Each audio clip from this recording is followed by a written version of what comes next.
कि मेरी एजुकेशन जरूर गवर्नमेंट स्कूल के अंदर हुई है और हिंदी माध्यम का विद्यार्थी रहा हूं और ABCD भी है वो 6ठी क्लास के अंदर है वो पहली बार सीखी थी, लेकिन मैंने उन विद्यार्थियों को चुनौती पेश की थी और उन चुनौती को मैंने हर जगह पर है उसको प्रमाणित भी किया है। मैंने मेरे जीवन की जो सबसे पहले शुरुआत की थी वो पटवारी से की थी।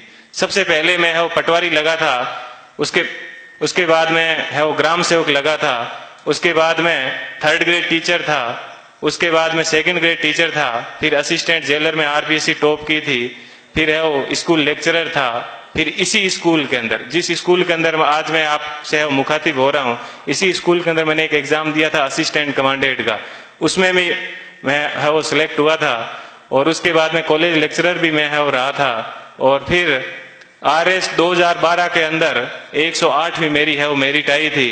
तो उसके मैं वर्तमान में है राजस्थान तहसीलदार सेवा के अंदर हूं और वहां पर भी मैं एक आपको बात बताऊंगा। देखिए ईश्वर अपने से क्या चाहता है, कब चाहता है कि अपने को जीवन में कभी भी उदास नहीं होना चाहिए। RS के अंदर मेरी 108वीं मेरिट थी और उसके अंदर मेरे को DSP मिल रहा था, लेकिन दुर्भाग्य ऐसा रहा कि मैं है फर्स्ट वेटिंग में रह गया।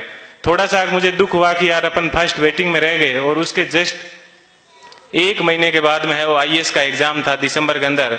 4-5 दिन दुखी रहा, लेकिन मैंने कैसे ही अपने आप को मैनेज किया और देखिए दोस्तों मैनेज करने का क्या बेनिफिट मिला कि जो DSP बनना था वो D आगे से हट गया और मैं SP बन गया। बात यह है कि अपन जीवन के अंदर चाहते क्या है, अपन अपने आप को कितना डिवोट कर पाते हैं। तो आज मुझे है वो IAS के अंदर 170वीं मेरिट है वो मिली और मैं जनरल कैटेगरी से है वो बिलोंग करता हूं, तो मुझे IPS मिला। मैं यहां पर रुका नहीं हूं, मैं वापस तैयारी कर रहा हूं और इस बार मुझे आशा है कि हिंदी माध्यम के अंदर IAS में किसी की अभी तक फर्स्ट मेरिट नहीं आई है और मेरी ये पूरी की तमन्ना है कि कम से कम मैं यहाँ उस स्थान तक है वो पहुंचूं। कि जीवन आपको सिर्फ कहा जाता है कि 84 लाख योनियों के बाद में एक बार आदमी को जीवन मिलता है, तो बहुत ही शानदार आप लोगों को है वो जीवन मिला है। इस जीवन को आप एंजॉय कीजिए, कभी भी घमंड मत कीजिए, चाहे आप जीवन में कुछ भी बन जाओ, हमेशा बेहतरीन रहिए। और आप लोगों से मैं वो आशा करता हूं कि अगले साल जब प्रोग्राम होगा तो आप सब लोग हैं वो यहाँ पर आने का मौका मिले। थोड़ी सी देर पहले मैं देख रहा था कि मालाएं कम पड़ रही थी, तो अगले साल इतनी संख्या माना कि सब मालाएं कम पड़ जाए, ठीक है, इतनी संख्या में यहाँ पर आना और तब इनको है और रियल खुशी होगी। इस कोचिंग संस्थान को पुनः मैं एक बार है इस कोचिंग संस्थान को बहुत बहुत धन्यवाद देता हूँ। हमेशा दिमाग में एक बात ध्यान रखिएगा कि मुझे किसी मैगजीन के कवर पेज पे आना है। मुझे भी जीवन में उसी दिन खुशी हुई कि इस बार जब PD के ऊपर सब जगह पर मुझे कवर पेज के ऊपर है वो जगह मिली।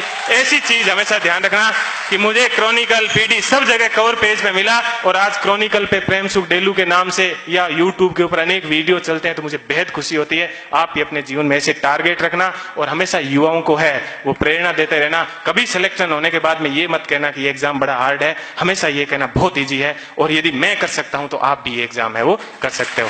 एक बार पुनः आप सभी लोगों को है वो मेरा धन्यवाद।